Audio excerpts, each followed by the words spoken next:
The sun beat down on the parched landscape of City Park, turning the grass crispy and the squirrels cranky. Professor Corvus, a crow of considerable intellect, surveyed the scene with disdain. Honestly, He muttered, adjusting his glasses. the inefficiency is staggering. Little Pip, his ever-eager apprentice, chirped. What is wrong, Professor? He wobbled closer, his tiny construction helmet nearly slipping off his head. Professor Corvus sighed dramatically. Water pipe, or rather, the distinct lack thereof. A discarded water pitcher sat mockingly nearby, a mere sip of water glistening at the bottom, too far down for any reasonable bird to reach. Professor Corvus glared at it, then at Pip. Observe, my feathered friend, a challenge worthy of my superior intellect. Pip blessed his cotton socks, tilted his head. Cannot we just tip it over, Professor? Professor Corvus scoffed. Pip, my dear boy, where is the science in that? Professor Corvus launched into an elaborate explanation involving fluid dynamics,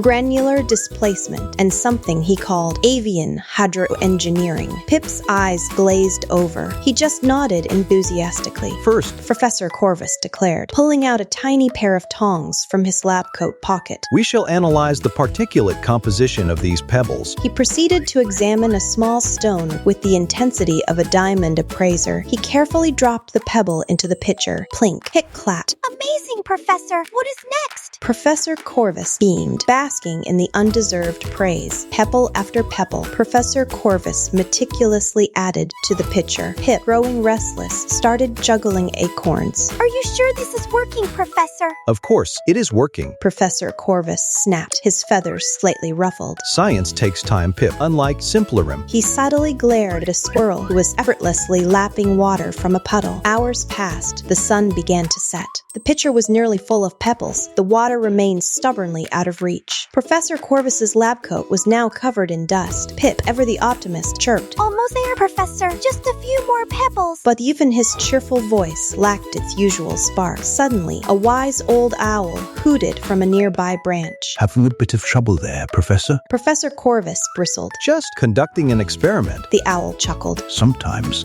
the simplest solution is the best. Why not try these? The owl gestured with his wing towards a pile of small, lightweight, biodegradable packing peanuts that someone had carelessly discarded. Professor Corvus scoffed. Packing peanuts? Preposterous. Those are hardly scientifically sound. But Pip, his curiosity piqued, grabbed one and tossed it into the pitcher. The peanut floated. Another and another. The water level rose quickly, easily surpassing the pebbles. Professor Corvus's beak dropped open in disbelief.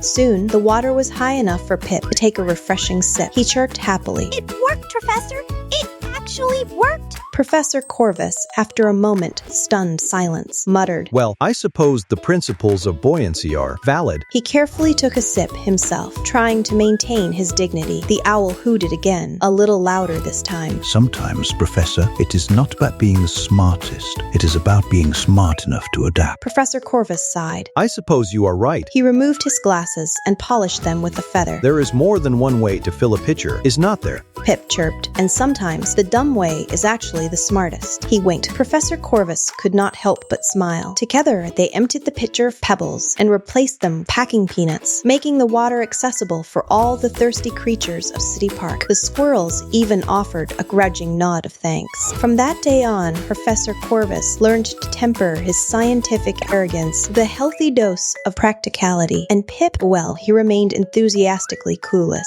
now with a slightly better understanding of buoyancy, and they both learned that sometimes the best solutions come from unexpected places, even discarded packing peanuts. After all, innovation is about finding what works, not just what sounds impressive. The moral of the story: in a world overflowing with information, the smartest bird is not the one who knows the most, but the one who knows how to use it and is not too proud to try a packing peanut now and then.